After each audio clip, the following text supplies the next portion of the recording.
What's up, and welcome back to the channel for yet another FC Finch Transformers review. And we're going to do a mainline figure today. We're going to be taking a look at the Transformers Legacy Velocitron Speedia 500 Collection Decepticon Crasher. And of course, this is a take on the GoBot Renegade Crasher. But of course, I believe Hasbro potentially owns the properties to GoBots. So hey, here we go. And here we are. So nevertheless, we are going to be taking a look at this figure, and I do want to reach out to JJ, one of my viewers and my friend.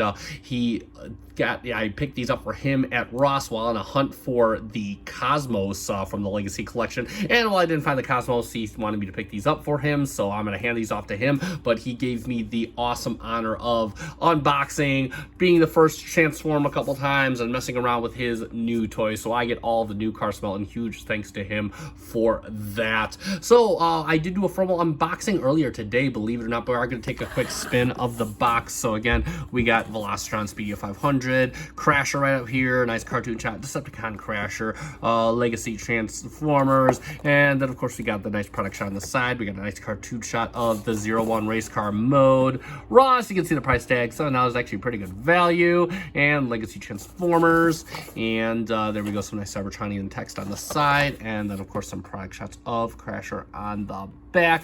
Legal mumbo jumbo is on the bottom, albeit upside down.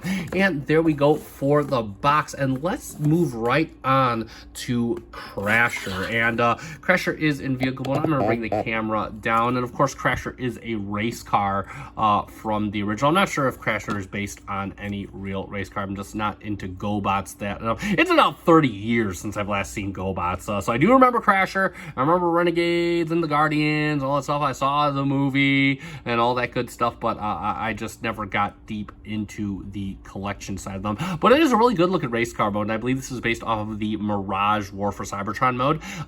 So again, there we have that, and it looks, again, the rear engine area is painted, the spoilers painted, the rear wing I believe is, no, maybe not. You got some nice silver paint on the wheels. Those actually look really good. A little black connector piece inside, but it looks okay. And then of course you got black for the tires that are kind of textured.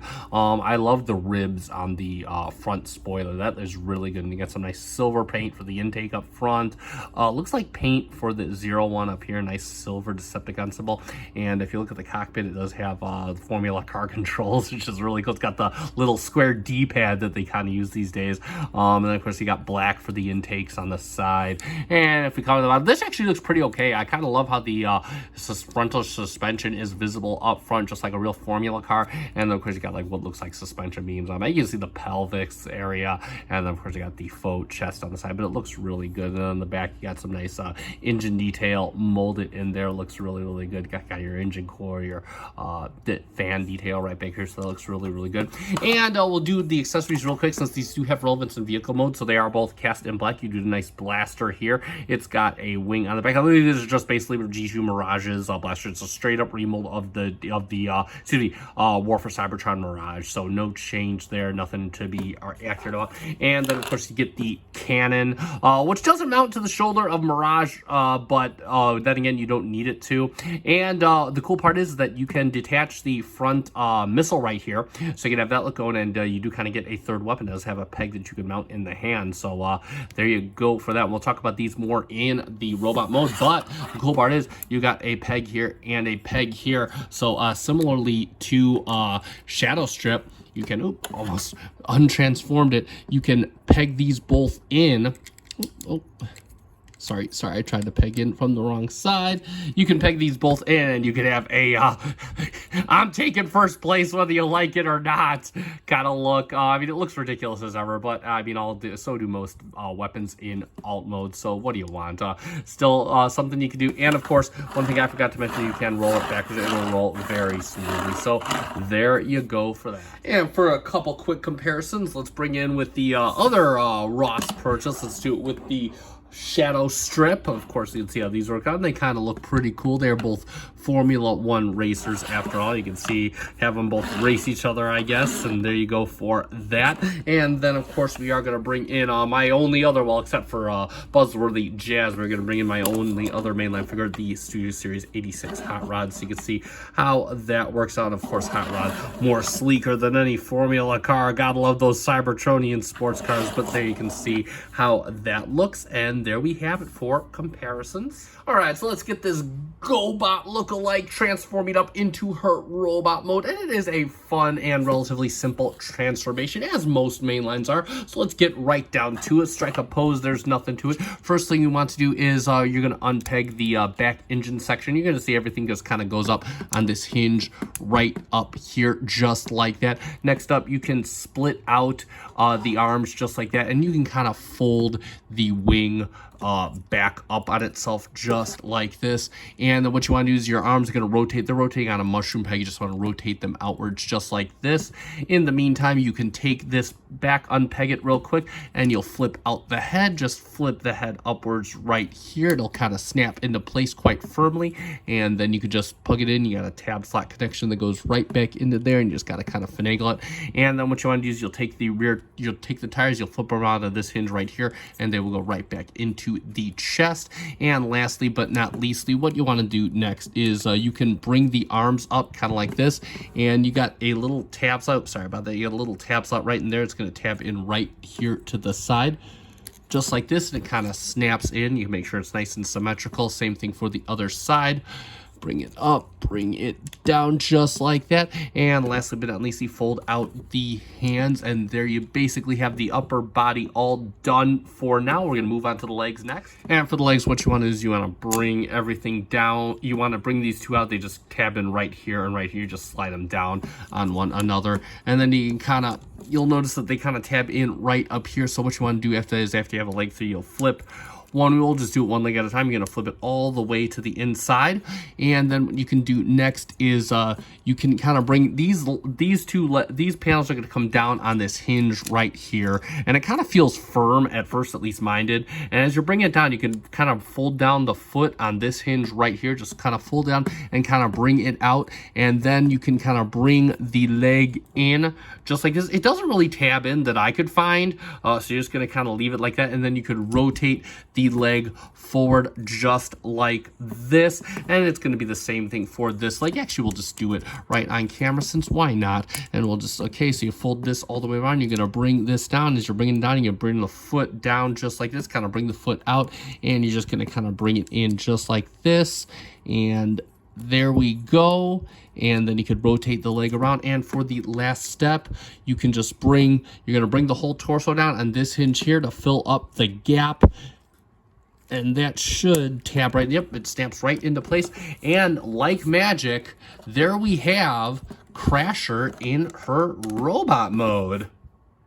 And there we have Crasher in her robot mode. So let's take a good look at her and get a good look at the head sculpt real quick there. Love the paint on here. In fact, this is pretty much, this looks to be, I know I complained of the face having a bit of a masculine look on the box, but this looks to be pretty close to Crasher's face sculpt. Got some nice yellow in there for the eyes, outlined with the black. Let's really go kind of packing out the mascara. She is nice pink for the face. I love the coloration of the face. Of course, got a nice red for the ends. Fully painted head. I love that. Looks pretty good. One thing I want to comment is I do like in the chestial area, I mean, the tires coming back here, it really fills out the chest. So again, no kibble at all. Just looks really good, really filled out, nice back profile. The legs can be kind of an eyesore. All it is basically the front suspension flipped in to come around back, but it is what it is. I mean, it's a mainline, so what do you want? But other than that, really nice paint on the chest. We saw this previously in back 01, and of course they have the spoiler. I love how they gave the spoiler, the faux spoiler, the ribs that you see on the actual one up front. That is really nice attention to detail. And those are kind of peeked out in a little silver. Got some nice red accents here on the chest. Those look really, really good. And then of course you can see the spoiler on the side right here.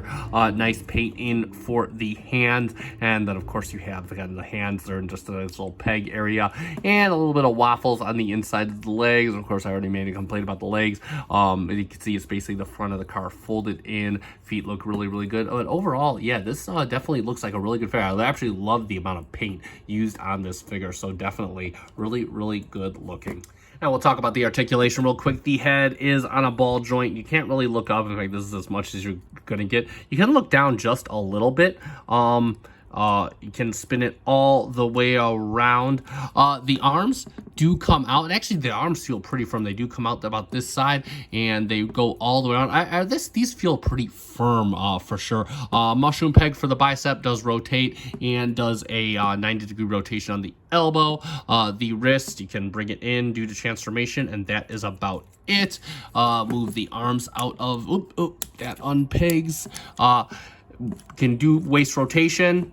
Does very well, very nice and sturdy. Can come out for a nice fusion kick, can come all the way back for a fusion back kick, can come all the way out, and it is kind of on a ball joint that kind of looks like ratcheted, but it's not, and it goes all the way out, so good on the fusion area. You can get a little over 90 at the knee. You do get a nice swivel at the thigh, and you get a little bit of ankle tilt, and nothing. You get kind of a wicked toe tilt inward. It's really weird how this joint works. But that's kind of for transformation, and there you go, and that is it for articulation. And if we move on to the accessories real quick, which we already discussed, you can of course give her rifle, or Mirage's rifle, because I'm not exactly sure if this is Crasher's rifle, and she'll hold that nice and firmly. They just mount into pegs in the hands, and of course as previously stated, you could take this off and give her like a little missile gun or whatnot, or make it look like she's already fired her missile, she shot her shot. So there you go for that. And that is it for Crasher and her accessories. And for a couple quick robot mode comparisons, we could do it next to our other Ross purchase and her robot brother in arms, Mr. G2 Shadow Strip, and we could see how that looks together. And yeah, and overall pretty cool. I do like the way these Formula cars turn into their robot mode, so there we go for that. And of course we'll do it next to the only mainline figure I own, Mr. SS86 Hot Rod, and you can kind of see how that looks like. He kind of towers over her. It's like, hey, what you doing, punk? She's like, don't mess with me.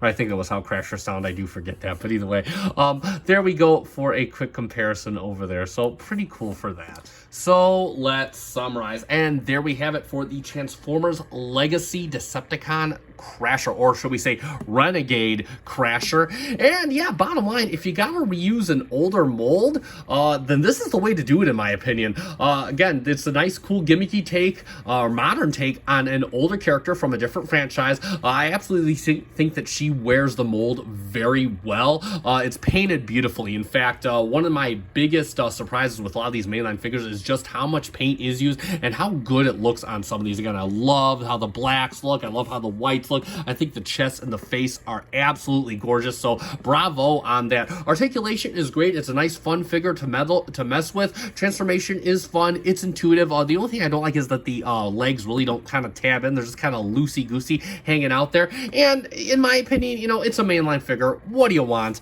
Overall, it's definitely something I'm willing to overlook, especially at the $8 price tag if you can find this at Ross. I love how the rear wheels fill in on the back. Again, lacking kibble, looks really, really good. So definitely a nice modern take on an old character from a different franchise.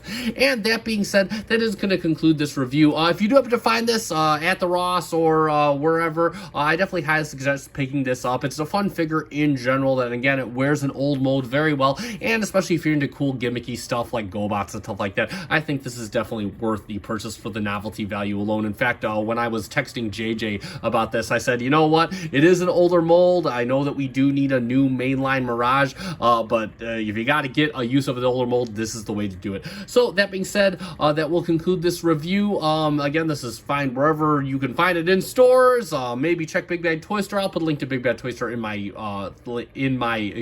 description anyway. If you found this video fun and informative, hit the like button down below. Also consider subscribing to my channel. I do a whole bunch of Transformers reviews along with Eagle Moss and a few other toys here and there. Don't do as much mainline stuff, but now that JJ is collecting, you know, I do every once in a while, I do get first dibs like he gave me here, so huge shout out to him for letting me take his figures out of the box and play with them a little bit before they go off to him to get played with and displayed. And that being said, I have been FC Finch. Thank you so much for watching. Good night.